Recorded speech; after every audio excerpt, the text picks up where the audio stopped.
दोस्तों नमस्कार, आपका इस चैनल में स्वागत है। मैं आपका साथी केशव विवेकी। आज हम हिंदी की जो महायात्रा निकाल रखे हैं, हिंदी महासागर, इसको लेके आगे चलते हैं। आज हमारा प्रकरण जो है लेखन विचार है। आइए इससे जुड़ते हैं। शुरू हो गया लेखन का काम। आप जब लेखन कर रहे हैं, लिखने का काम कर रहे हैं, तो कैसे लिखना है उस पर हम कुछ बात करेंगे। निबंध के मुख्य अंग कौन है, जानकारी के साथ लेखन हो, ये जो 3 बिंदु है, शायद इससे आप कुछ जानते हो। अगर अच्छी जानकारी हो तो कमेंट करें, क्या पता किसी का फायदा हो जाए। चलते हैं हम। आप सभी से आग्रह है कि वीडियो पूरा देखें, तभी लाभ मिल सकेगा। तो हम प्रकरण लेखन विचार में भाग 7वें से जुड़ रहे हैं। आज हम जानेंगे लेखन का प्रारंभिक विधा, प्रस्तावना और उपसंहार, तथ्यों का विशेष क्रम। इन 3 बिंदुओं पे हम चर्चा करेंगे। हो सकता है कि उम्दा परिणाम मिले। अब है लेखन का प्रारंभिक विधा। लेखन कार्य सीखते समय हमें सबसे पहले निबंध लिखना चाहिए। इसमें शब्द भंडार की आवश्यकता पड़ती है, साथ ही साथ विषय के अनुसार अपनी खोज प्रारंभ हो जाती है।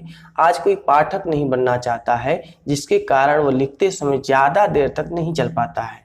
अपने अंदर शब्दों का संग्रह होना बहुत जरूरी है। आज निबंध एक ऐसी विधा है जिसके माध्यम से कोई भी खुद का विस्तार कर सकता है। लेखन किए जा रहे शीर्षक के अनुसार लिखने वाला स्वतः खोज में लग जाता है। वह बहुत ऐसे ज्ञान हासिल करता है जो कभी खोजा भी नहीं होता है।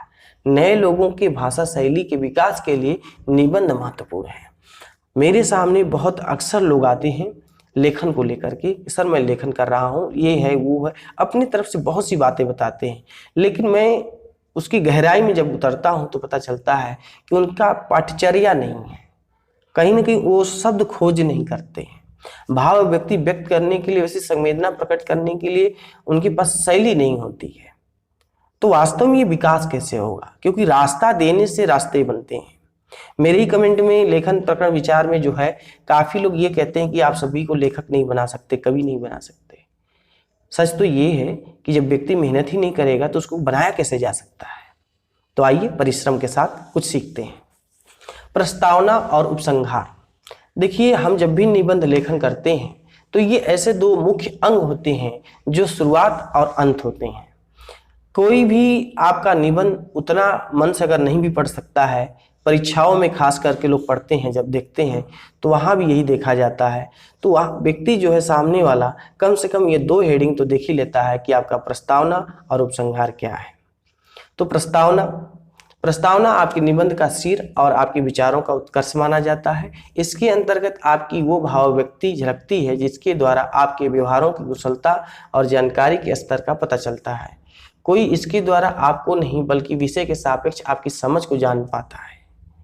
वास्तव में लेखक की पहुंच कहाँ तक है। जो लिख रहा है, निबंध लिख रहा है, अपने विचारों को गोद एक माला में पिरो रहा है, तो कैसे माली का रूप है उसका, वो आपके उसमें प्रस्तावना के अंदर ही सब कुछ निकल के आता है।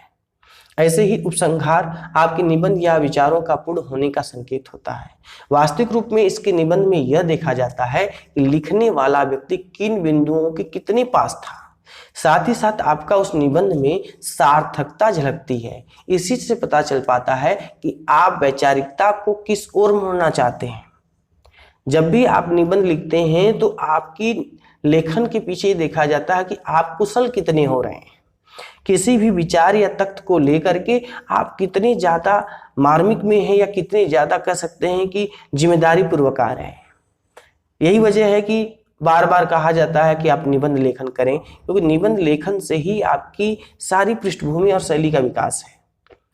बहुत ऐसी बातें जो आपके गहराइयों में होते हैं, लेकिन आप उसे कह नहीं पाते हैं, तो लिख तो सकते हैं। इसलिए आप निबंध लेखन करिए और प्रस्तावना और उपसंहार पे विशेष काम करिए। तथ्यों का विशेष क्रम। देखिए, अभी तो लोगों के पास तथ्य भी नहीं होते हैं। आमतौर पे निबंध लिखने में हम लोग जो है खास पर्यावरण, शिक्षा, बेरोजगारी, कंप्यूटर का उपयोग, विज्ञान का सदुपयोग, दुरुपयोग, ऐसे आम जनमानस की भाषा की बातें लिखते रह जाते हैं। जबकि मौलिकता अगर देखी जाए तो कुछ ऐसे भी विषय हो जहां आम व्यक्ति नहीं पहुंचता है, जहां कोई जल्दी नहीं लिखता है। ऐसे विषयों को जब हम ले आते हैं, लिखते हैं, खोजते हैं, तो उसके पीछे कुछ ऐसे तथ्य होते हैं, कुछ ऐसी बातें होती हैं जो आमतौर पे हमें जल्दी नहीं मिलती है। तो उसके लिए हमें 2-4 किताबों को पढ़ना पड़ता है, 2-4 प्रोफेसरों से को सुनना पड़ता है, कुछ लोगों से सलाह मशवरा करना पड़ता है, तब जाके ये पता चलता है कि नहीं, अगर इस विषय पे हम लेखन कर रहे हैं तो क्या क्या लिखना चाहिए। इसी पे हम बात करते हैं तथ्यों का विशेष क्रम। निबंध लिखते समय ज्यादातर लोग अपने विषय के अनुसार खोजे गए तथ्यों को एक सही क्रम नहीं देते हैं, जिसका परिणाम सारा प्रयास प्रभावहीन हो जाता है। आपको सजगता के साथ आरोही क्रम अपनाना जरूरी है। अब इकट्ठे बड़ा विषय देंगे फिर छोटा देंगे तो मजा किरकिरा हो गया। तो बढ़ते हुए जाइए, बढ़ते हुए जाइए, ये बढ़ना ही बहुत महत्वपूर्ण है।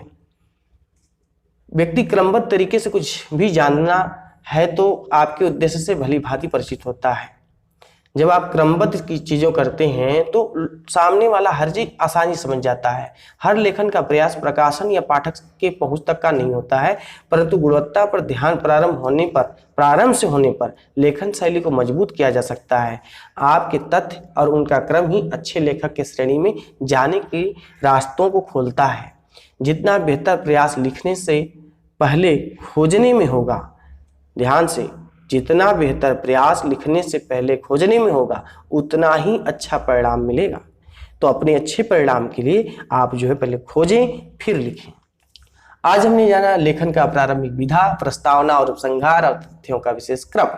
लेखन संबंधी अपने प्रश्नों को भेजें, उसका उत्तर अगले भाग में दिया जाएगा। इस भाग में आपको क्या नया मिला कमेंट करके बताएं और वीडियो को लाइक करें और मित्रों को भेजें। और नई बातों से जुड़े रहने के लिए चैनल को सब्सक्राइब करें। मिलते हैं अगले भाग में, तब तक के लिए नमस्कार, बहुत बहुत धन्यवाद।